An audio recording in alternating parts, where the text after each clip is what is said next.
Sen de mi tanımıyorsun Hekim? Zeynep abla zarar görsün diye o her şeyi yapar. O Cihan'ın hatası.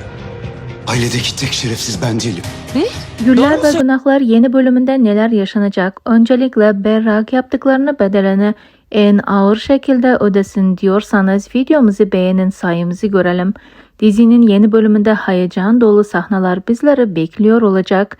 Yeni bölümde Cihan ve Berrak yine tüm dengeyi alt üst edecek. Zeynep ve Serhat büyük zorluklar bekliyor olacak ve dizimiz bu hafta sezon finaline girecek. Sezon finalinde iki karaktere veda edeceğiz.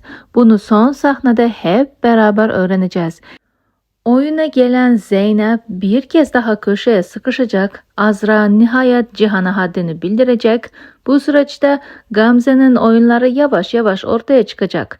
Yakında Berrak ve Cihan giderek köşeye sıkışacak.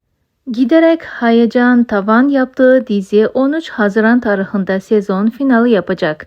Dizinin sezon finali oldukça heyecanlı olacak. Son bölümde Berrak ve Cihan bir kez daha ortalığı alt üst edecek. Serhat'ın başı tekrar derde girecek ve Zeynep zor durumda kalacak. Peki arkadaşlar, sizce bu dizide en sevimsiz karakterler kimler? Fikirlerinizi yorumlar kısmında bizlerle paylaşmayı unutmayın.